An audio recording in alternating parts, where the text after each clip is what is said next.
Let me begin by saying that I think we all know that there is a lot that the VA does very well.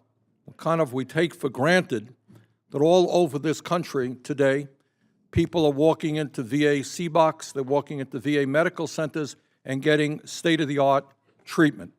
In fact, when people do surveys and they ask how you feel about the health care that you're getting, the VA often ranks at the top of the list in terms of patient satisfaction. And in my view, based on my experience in Vermont, a lot of that has to do with the quality and dedication of the staff who man those facilities.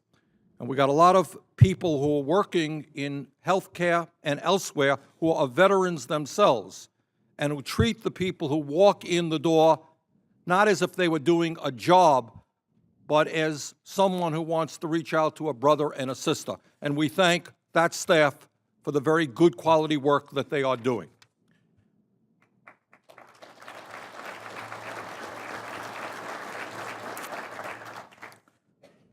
Let's just talk about, while the VA does a lot of things well, clearly we all know that there are problems out there. And the purpose of meetings like this is for our committee and members of Congress, the House and the Senate, to hear from you, because at the end of the day, you know what is working and what is not working.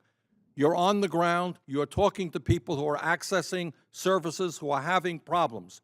So it is terribly important for us, if we are to do our job well, to hear from you. And that's why we thank you here for being here with us.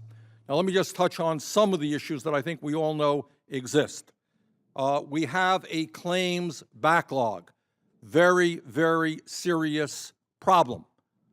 What we all understand and agree is that if a veteran files a claim, that veteran should not be waiting month after month, year after year to get that claim adjudicated. That's wrong.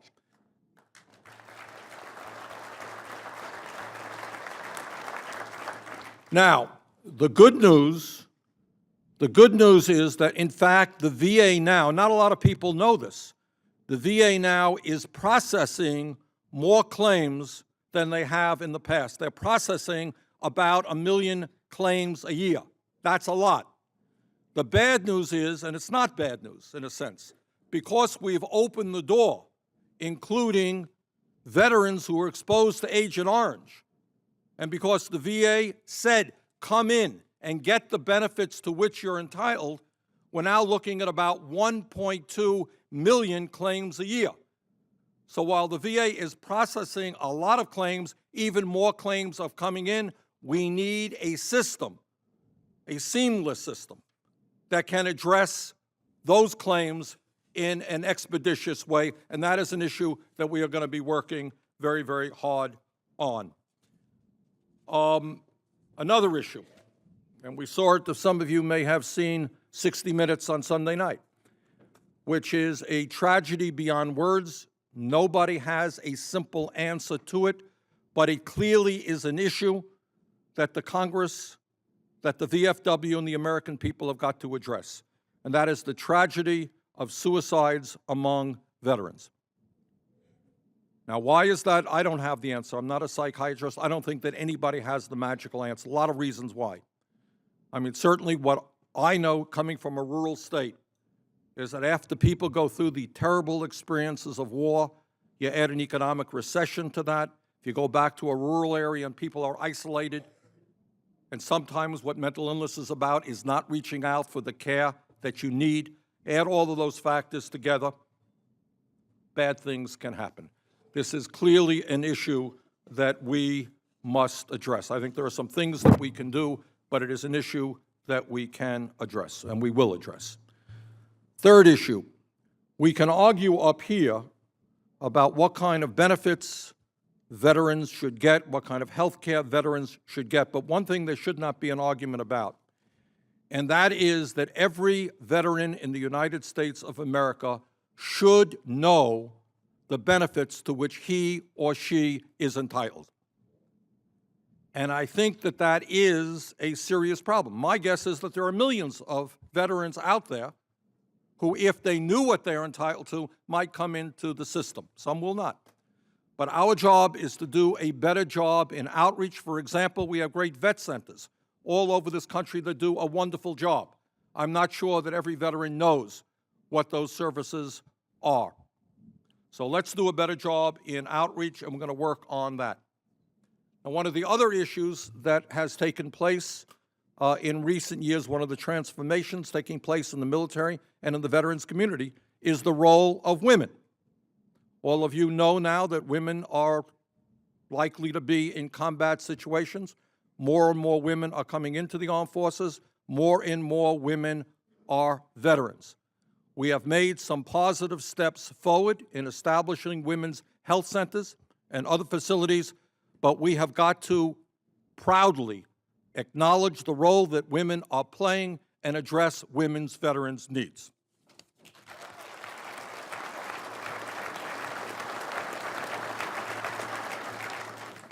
All of you, I suspect, know that we have some contentiousness, political contentiousness here in Washington. You may have heard a word or two about that. Occasionally there's some disagreements. But I'm proud to say, by the way, that I think on this committee, which is led by a Republican in the House and a progressive in the Senate, we are going to work together. Because I think in the issue of veterans, we understand that this is not a positive issue. I have absolute confidence that every member up here, no matter how conservative, progressive, Democrat, Republican, independent, we are going to serve the veterans community as best we can.